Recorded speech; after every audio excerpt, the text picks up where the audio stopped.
Hi, friends. Welcome to Dark Chronicles of Former Times. I'm your host, Allie from A Coven of Evil. If you are not familiar with A Coven of Evil, we are a true crime podcast in podcast-only form. You can find us pretty much anywhere that you can find podcasts. As I said, it's a true crime podcast, but this is not a true crime podcast. This is about history, but fun and weird and creepy. Things that we may not have learned in school, maybe we have, but it wasn't accurate. No, I don't want to say accurate, but the complete truth. So, today we are going to talk about the summer of 1971. During this time, it was anything but ordinary for a few Stanford University students. Professor of psychology at Stanford, Philip Zimbardo, led a research team and conducted an experiment. This experiment was to examine the effects of situational variables on participants' reactions and behaviors in a 2-week simulation of a prison environment. The experiment was controversial and gained a large amount of publicity over the decades. During the Stanford Prison Experiment, as it was called, the public discredited the scientific validity as its methods were described as deeply flawed and a lie. The experiment's findings have been called into question, and the experiment has been criticized for unscientific methodology. After receiving approval from Stanford University to conduct the experiment, participants were recruited using an ad in the Help Wanted section of the Palo Alto Times and the Stanford Daily newspaper in August 1971. The ad read, quote, "Male college students needed for psychological study of prison life. $15 per day for 1 to 2 weeks, beginning August 15th. For further information and applications, come to room 248, Jordan Hall, Stanford University."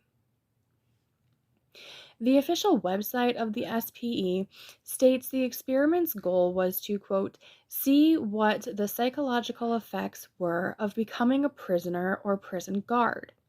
To achieve this, they decided to set up a simulated prison and then carefully note the effects of this institution on the behavior of all those within its walls. In 1997, an article from the Stanford News Service described the experiment's goal in a more detailed way. Zimbardo's primary reason for conducting the experiment was to focus on the power of roles, rules, symbols, group identity, and situation validation of behavior that generally would repulse ordinary individuals. In the summer of 1996, Zimbardo told the Toronto Symposium, quote, "I had been conducting research for some years on de-individualization, vandalism, and dehumanizing that illustrated the ease with which ordinary people could be led to engage in antisocial acts by putting them in situations where they felt anonymous, or they could perceive of others in ways that made them less than human, as enemies or objects." The study was funded by the United States Office of Naval Research to understand antisocial behavior. The United States Navy and the United States Marine Corps wanted to investigate conflict between military guards and prisoners. 75 men applied and were given screening assessments and interviews. 24 were selected to participate in the simulation. The applicants were predominantly white, middle class, and appeared to be psychologically stable and healthy. These men were intentionally selected to exclude those with criminal backgrounds, psychological impairments, or medical problems. But what sane person would volunteer for this kind of experiment? That's me asking. I mean, maybe I'm crazy, but I don't want to live any kind of simulation in prison. So randomly chosen. Half of the subjects were assigned the role of guards, 9 plus 3 potential substitutes, and half were assigned the role of prisoner, also 9 plus 3 potential substitutes. They agreed to participate in a 7 to 14 day period for $15 a day, which is roughly equivalent to $101 in 2021. So the day before the experiment began, they made up small mock prison cells that were set up to hold 3 prisoners each. They had a small corridor in the prison yard, a closet for solitary confinement, and a bigger room across the cells for the guards and warden. The experiment was conducted in a 35-foot section of the basement of Jordan Hall, which is Stanford's psychology building. They had also made up 2 false walls, one at the entrance and one at the cell wall, to block observation. Each 6 by 9 foot cell was unlit and had a cot with mattress, sheet, and pillow for 3 prisoners. The prisoners were confined and were to stay in their cells or the yard all day and night until the end of the study. As for the guards, they were to stay in a different environment, separate from the prisoners, were given access to special areas for rest and relaxation. They were to work in teams of 3 for 8-hour shifts and were allowed to leave after their shift was over. The researchers held an orientation session for the guards the day before the study began, during which the guards were instructed to not harm the prisoners physically or withhold food or drink, but to maintain law and order.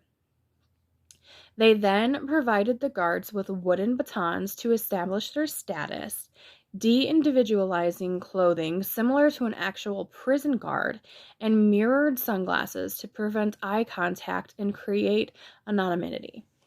Based on recordings from the experiment, the guards were instructed by the researchers to disrespect the prisoners and make them feel submissive, helpless, and unheard.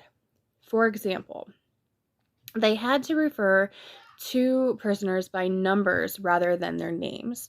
According to Zimbardo, this was intended to diminish the prisoners' individuality.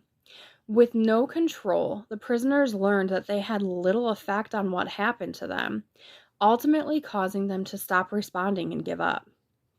Zimbardo explained that guard orientations in the prison system instructed the guards to exert power over the prisoners.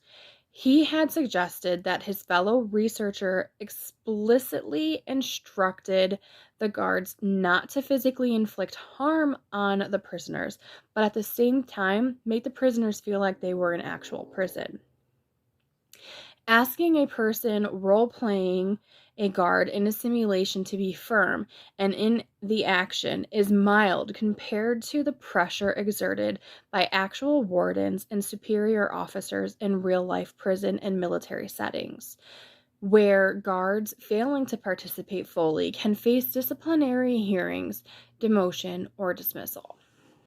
Zimbardo took the role of the superintendent, and an undergraduate research assistant named David Jaffe took on the role of the warden.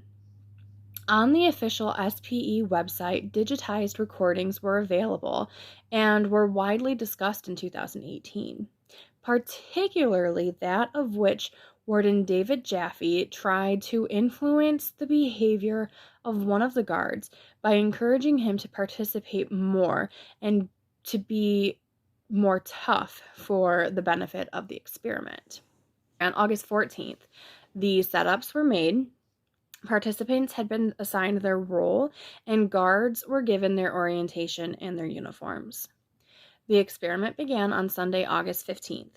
All participants who had been assigned a prisoner role were mock arrested by the local Palo Alto police at their homes or assigned sites. The participants were intentionally not informed that they were going to be arrested, as the researchers wanted it to come as a surprise. This was a breach of the ethics of Zimbardo's own contract, that all of the participants had signed.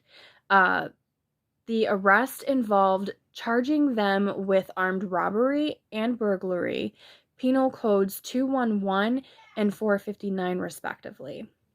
The Palo Alto Police Department assisted Zimbardo's team with the simulated arrests and conducted full booking procedures on the prisoners at the Palo Alto City Police Headquarters, which including reading of the Miranda rights, fingerprinting, and taking mug shots. These actions were video documented by a local San Francisco TV station reporter traveling around in Zimbardo's car. While this went down, 3 guards prepped for the arrival of the inmates. The prisoners were then transported to the mock prison from the station with sirens on the police cars. In the Stanford County Jail, they were systematically strip searched, given their new identities, their inmate identification number, and uniforms. They wore uncomfortable, ill-fitting smocks without any underwear and stockings, as well as a chain around one ankle. Guards were instructed to call prisoners by their assigned numbers sewn on their uniforms instead of by their names, dehumanizing the prisoners. While inmates were then greeted by the warden, who conveyed the seriousness of their offense and their new status as prisoners with the rules of the prison given to them, the inmates retired to their cells for the rest of the day of the experiment. Monday, August 16, this was day 2, obviously. Guards referred to the prisoners by their identification numbers and confined them to their small cells. At 2:30 a.m., the prisoners rebelled against the guards' wake-up calls of whistles and clanging of batons. Prisoners refused to leave their cells to eat in the yard, ripped off their inmate number tags, took off their stocking caps, and insulted the guards. In response, the guards sprayed fire extinguishers at the prisoners to reassert their control. The 3 backup guards were called in to help regain control of the prison. Guards removed all of the prisoners' clothes, mattresses, and sentenced the main instigators time in the hole. They attempted to dissuade any further rebellion using psychological warfare. One of the guards said to the other that these prisoners are dangerous. Day 3, Tuesday, August 17th. In order to restrict further acts of disobedience, the guards separated and rewarded prisoners who had minor roles in the rebellion. The 3 spent time in the good cell, where they received clothing, beds, and food, denied the rest of the jail that was denied from the rest of the jail population. After an estimated 12 hours, the 3 returned to their old cells that lacked beds. Guards were allowed to abuse their power to humiliate the inmates. They had the prisoners count off and do push-ups, arbitrarily restricted access to the bathrooms, and forced them to relieve themselves in a bucket in their cells. On day 4, witnessing the guards divide prisoners based on their good or bad behavior, the inmates started to distance themselves from each other. Rioters believed that the other prisoners were snitches, and vice versa. Other prisoners saw the rebels as a threat to the status quo since they wanted to have their sleeping cloths and clothes again. One prisoner, number 819, began showing symptoms of distress. He began crying in his cell. A priest was brought in to speak with him, but 819 declined to talk and instead asked for a medical doctor. After hearing him cry, Zimbardo reassured him of his actual identity and removed the prisoner from the experiment. When 819 was leaving, the guards told the remaining inmates to loudly and repeatedly decry that 819 is a bad prisoner. However, their first prisoner to leave the experiment was Douglas Corpy. He was prisoner number 8612. After 36 hours, he had an apparent mental breakdown in which he yelled, quote, "Jesus Christ, I'm burning up inside. I can't stand another night. I just can't take it anymore." Upon seeing his suffering, research assistant Craig Haney immediately released 8612. In an interview in 2017, Corpy stated that his breakdown had been fake and that he did it only so that he could leave and return to studying for his graduate record exam. He had originally thought that he could study while imprisoned, but the prison staff wouldn't allow him. Corpy expressed regret that he had not filed a false imprisonment charge at the time. Zimbardo responded to this in 2018. While this experiment had been criticized overall for its ethics, Zimbardo stated that he needed to treat the breakdown as real and release the prisoner. He believes Corpy's 2017 interview was a lie. In 1992, in a documentary about the study called Quiet Rage, Corpy asserted that the prison experiment had deeply affected him and that experience led him to later become a prison psychologist. So now we are on day 5, Thursday. This was a scheduled day for visitations by friends and family of the inmates in order to simulate a real prison experience. Zimbardo and the guards made visitors wait for long periods of time to see their loved ones. Only 2 visitors could see any one prisoner, and only for just 10 minutes while the guard watched. Parents grew concerned of their son's well-being and rather they had enough to eat. Some parents left with actual plans to contact lawyers to get an early release from the study.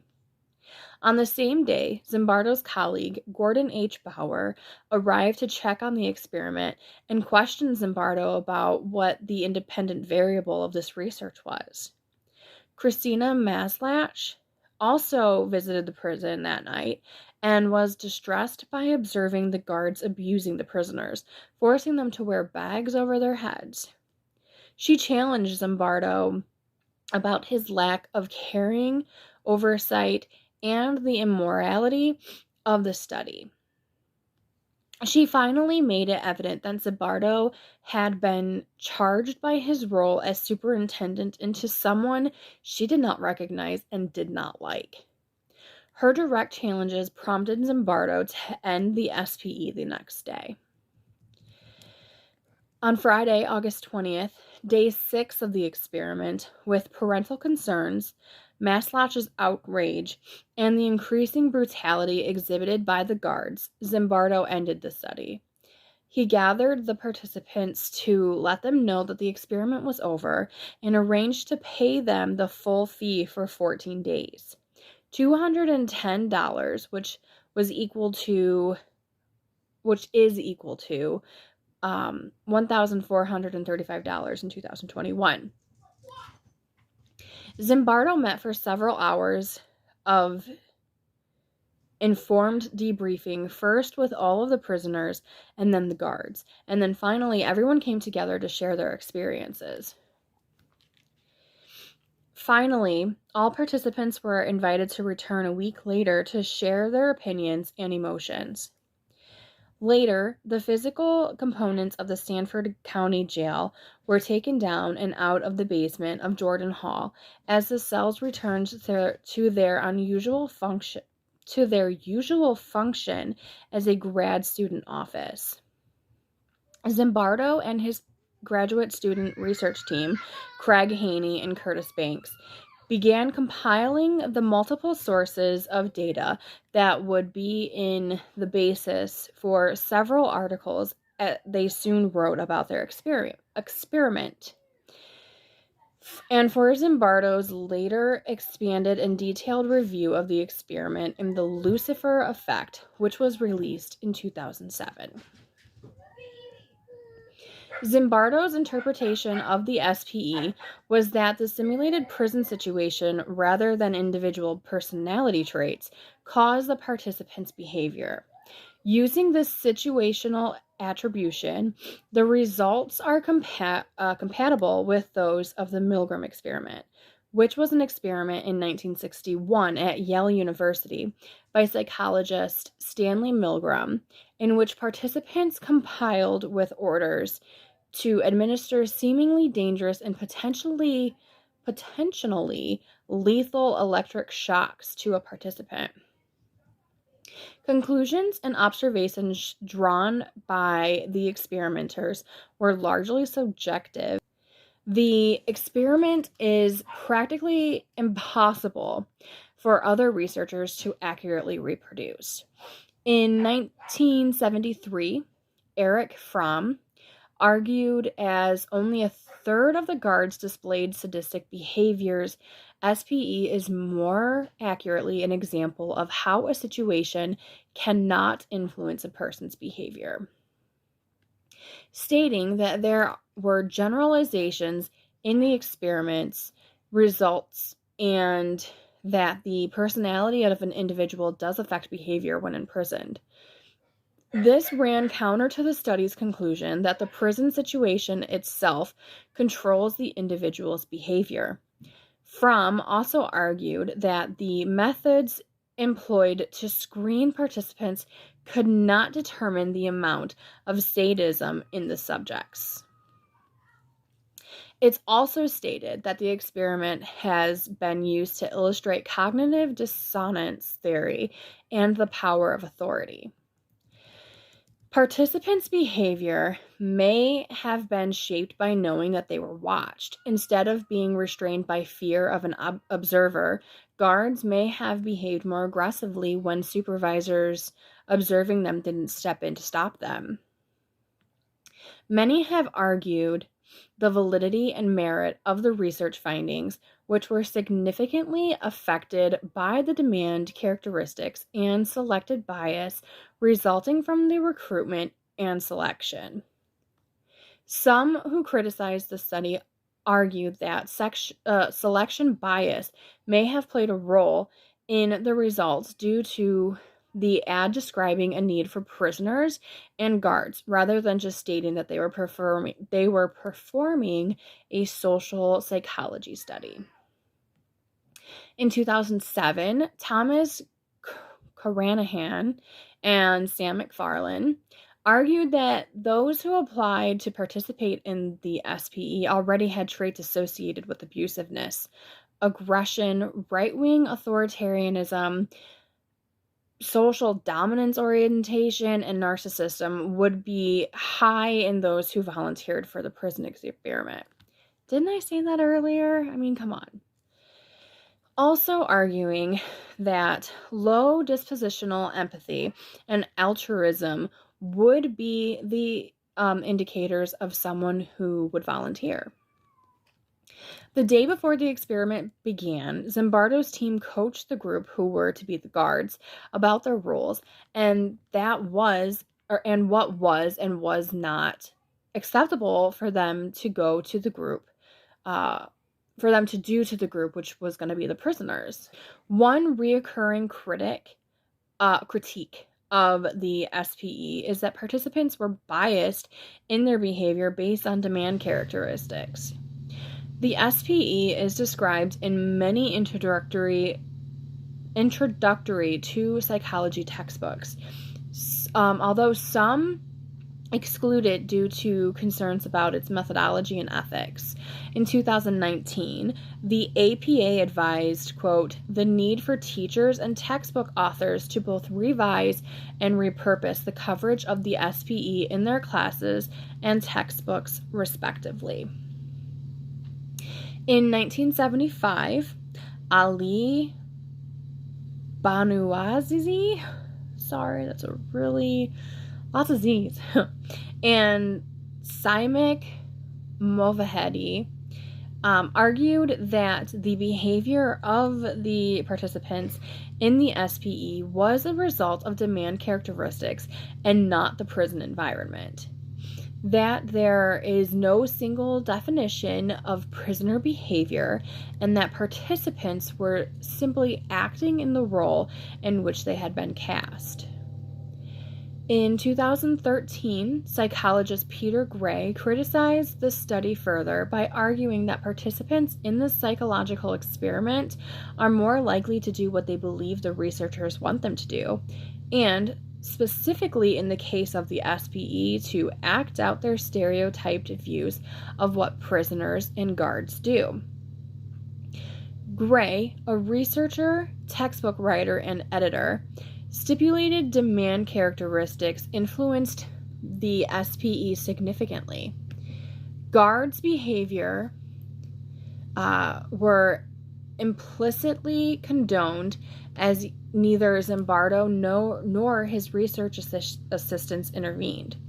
They argued that Zimbardo did not conduct this experiment to explore how situations influenced behaviors, but rather he wanted to demonstrate that prison guards are already abusive and prisoners are already submissive. David Eshelman, known in the study as John Wayne, states that his theater background lent itself well into his role as a guard, that he purposely thought of new ways to demean the prisoners. On one shift, he instructed the prisoners to simulate sodomy. Zimbardo has responded to this by stating that other guards acted similarly or engaged with Eshelman in the treatment of prisoners. While it is possible that one guard adopted his behavior from a movie, others did not. And more importantly, guards on a different shift than Eshelman exacted similar acts of emotional and mental brutality.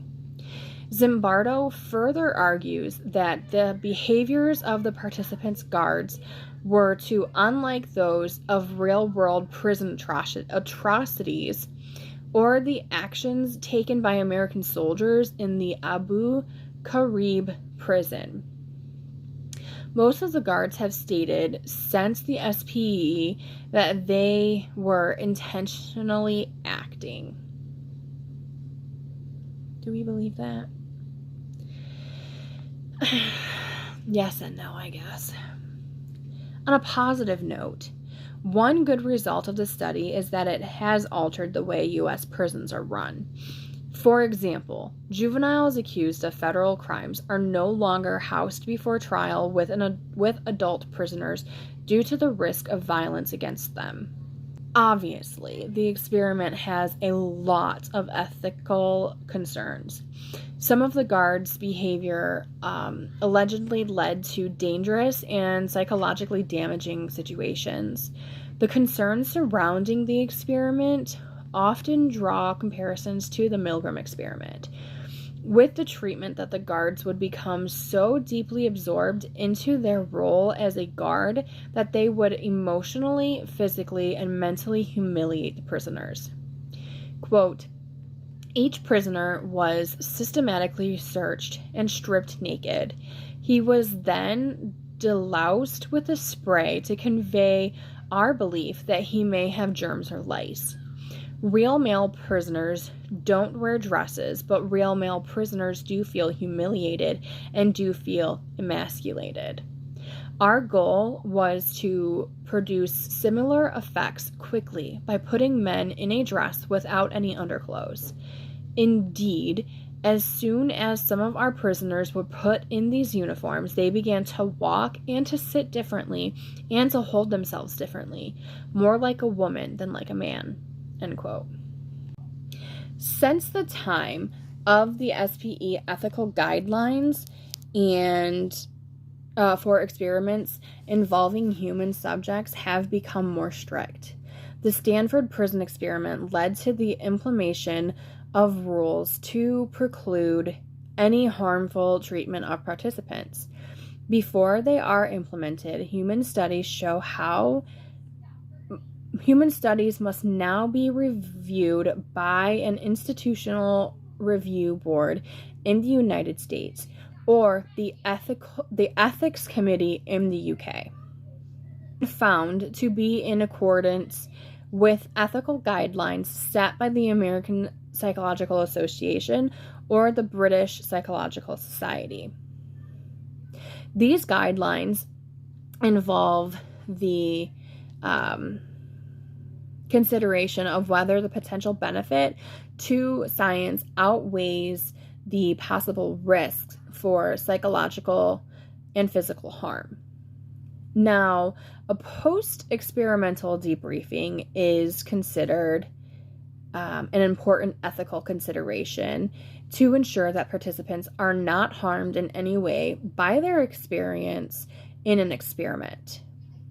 Though the researchers did conduct debriefing sessions, there were several years after the SPE. By then, details were forgotten. However, Zimbardo has concluded from his follow-up research that participants experience no lasting negative effects. The APA specifies that the debriefing process should occur as soon as possible to assess any psychological harm that may have been done and to rehabilitate participants if necessary. If there is an unavoidable delay in debriefing, the researcher is obligated to take steps to minimize harm. Before publishing in American Psychologist and other peer-reviewed journals, the researchers reported the findings in Naval Research Reviews, International Journal of Criminology and Penology, the IGCP, and the New York Times Magazine.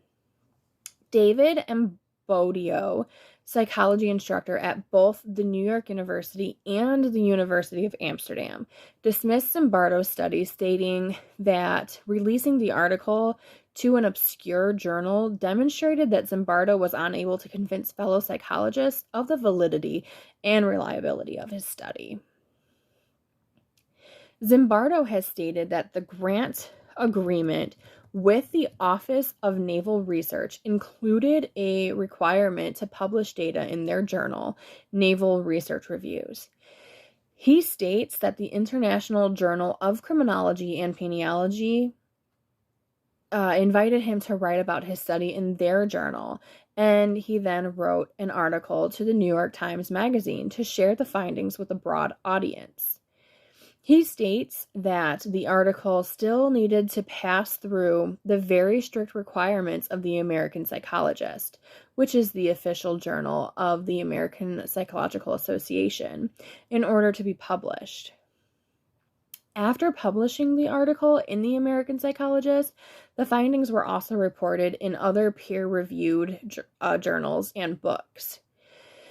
There are many similar studies to the SPE, one being that of 1967 experiment called the Third Wave Experiment, involving the use of authoritarian dynamics similar to the Nazi Party's methods of mass control in a classroom setting by high school teacher Ron Jones in Palo Alto, California, with the goal of vividly demonstrating to the class how the German public in World War II could have acted in the way that it did.